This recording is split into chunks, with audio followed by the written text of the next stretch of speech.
O presidente Jair Bolsonaro afirmou na manhã desta terça-feira que espera a reabertura rápida dos comércios após informações da OMS de que pacientes assintomáticos têm poucas chances de transmitir o coronavírus. Durante reunião com ministros, Bolsonaro também criticou a agência por ter tido posições antagônicas no enfrentamento à pandemia. Vamos acompanhar o que disse o presidente. A transmissão por parte de assintomáticos é praticamente zero. Então, isso vai dar muito debate e muitas lições serão tomadas. Então, com toda certeza, isso pode sinalizar a uma abertura mais rápida do comércio e a extinção daquelas medidas restritivas adotadas, segundo decisão do Supremo Tribunal Federal, adotada por governadores e prefeitos. O governo federal não tem qualquer ingerência nessas medidas restritivas, como, por exemplo, fechamento de comércio, proibição de frequentar espaços públicos, entre outros. Então, vai ter muita discussão, tenho certeza que a imprensa vai fazer um trabalho maravilhoso tocante a essa questão. Porque todos nós sabemos, desde o começo, o governo vinha dizendo que a vida em primeiro lugar, mas não poderíamos deixar muito distante a questão da empregabilidade no Brasil. Bolsonaro disse que o pânico começa a se dissipar e que agora é importante o papel da imprensa para a apuração e divulgação dessas informações. Ontem, a chefe da Unidade de Doenças Emergentes da OMS, Maria Van Kerkhove, afirmou que algumas pesquisas indicam que pacientes assintomáticos têm poucas chances de transmitir a Covid-19.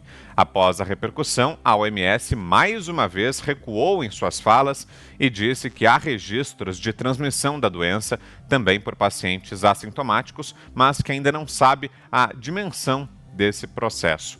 Vamos começar a nossa conversa então? Zé Maria, mais um recuo da OMS, portanto, ontem havia dito que são raros os casos de assintomáticos transmitindo a doença, hoje voltou atrás, disse que não é bem assim, mas foi esse posicionamento aí que embasou a fala do presidente Bolsonaro, né, Zé?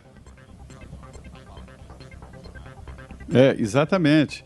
Olha, Vitor, depois deste vírus, eu posso dizer com toda certeza que a medicina entrou ali numa situação de realmente pesquisar o que acontece com os vírus, o que acontece com as mutações e por que o vírus passa de animal para humanos e depois ele se modifica e passa de humano para humano.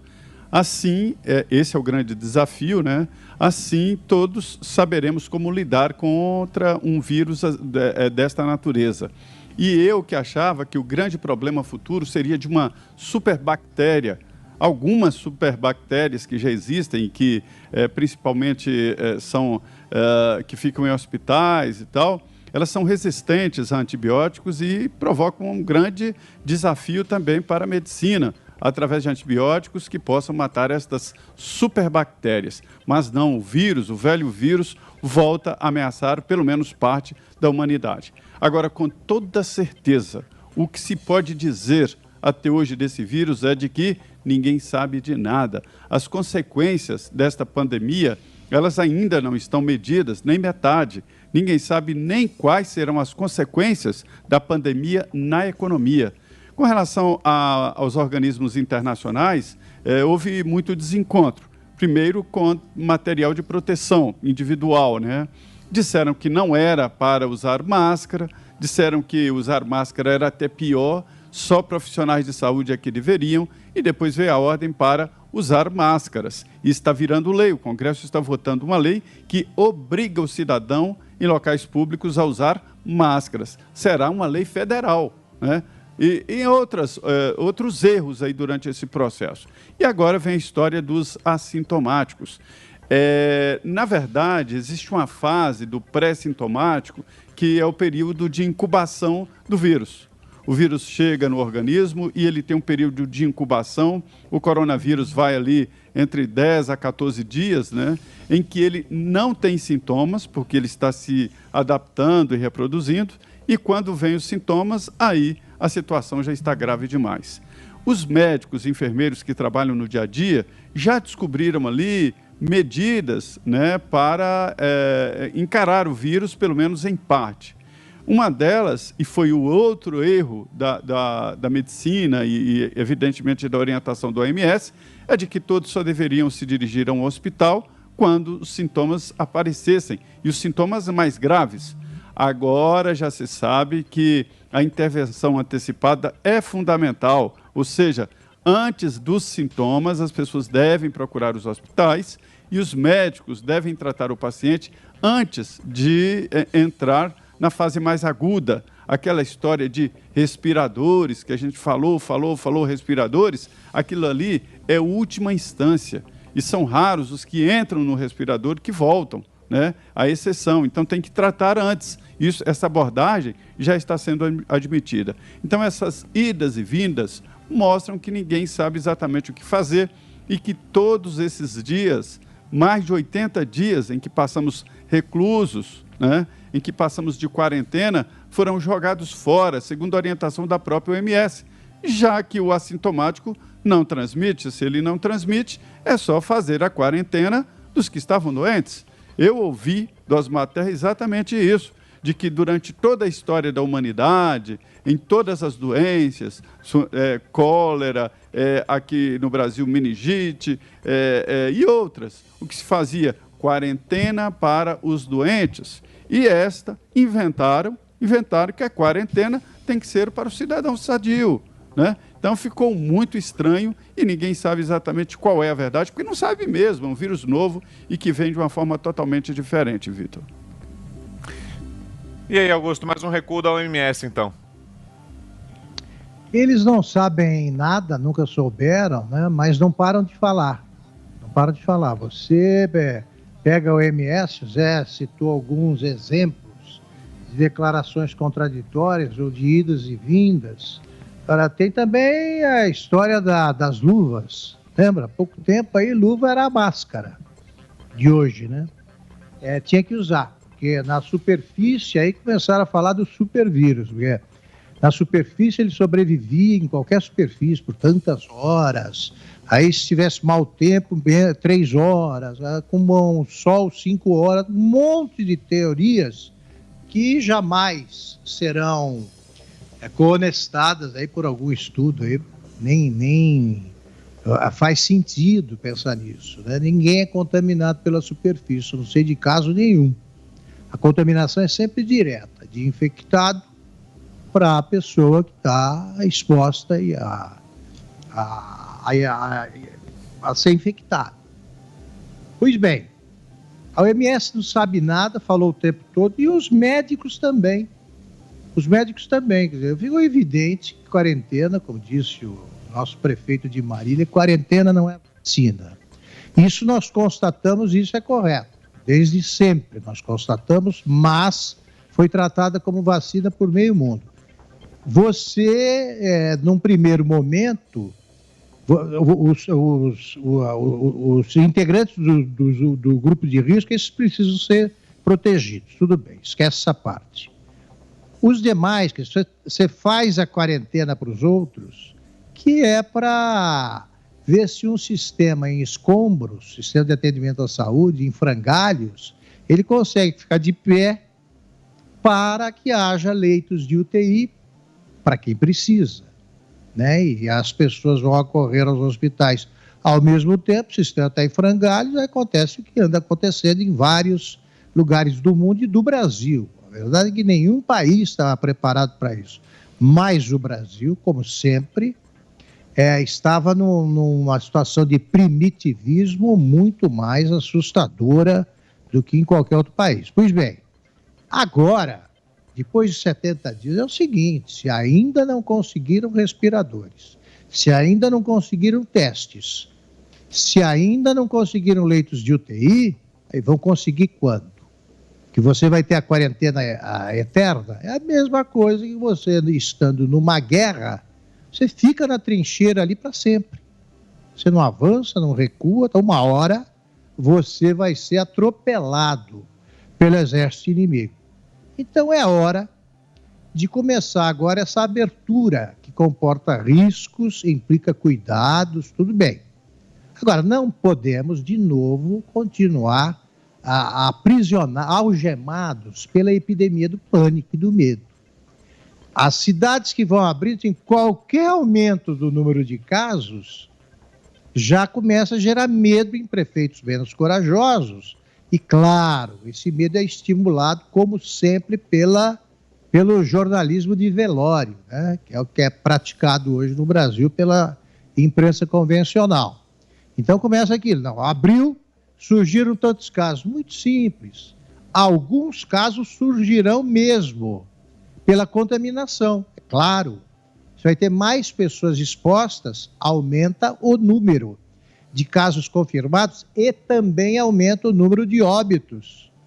O que não pode haver um aumento preocupante, alarmante, e também não pode faltar leito de UTI. Não tem faltado em nenhuma cidade do Brasil.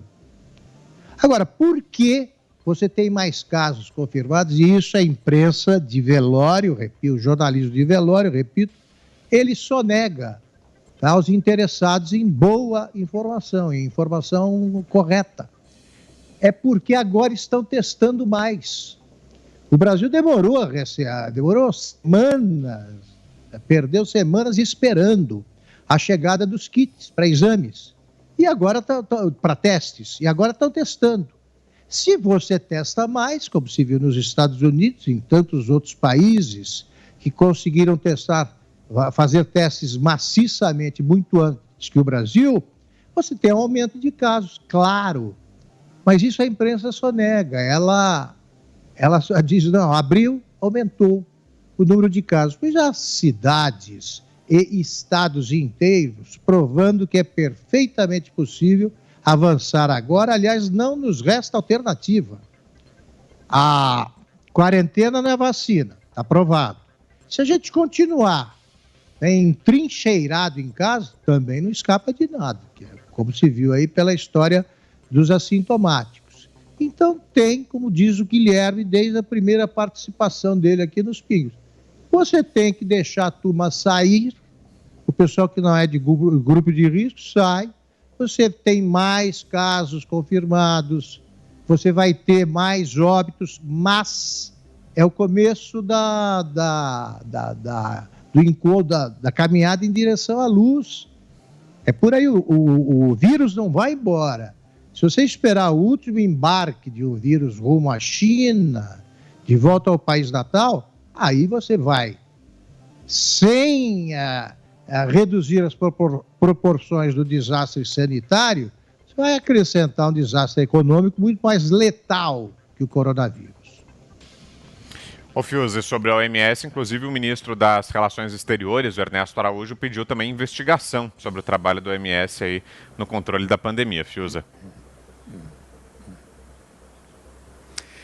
Vitor, a OMS, de fato, ela vai para o banco dos réus, né? Se a humanidade tiver um pouquinho aí de senso de justiça, isso vai ter que ser julgado, porque, como já disseram o Zé Maria e o Augusto, ela não sabe nada, né? Quer dizer, a OMS virou, aí nos últimos 3 meses, trágicos últimos 3 meses, virou uma produtora de manchetes, e de manchetes levianas, né? Como a gente viu agora nessa questão.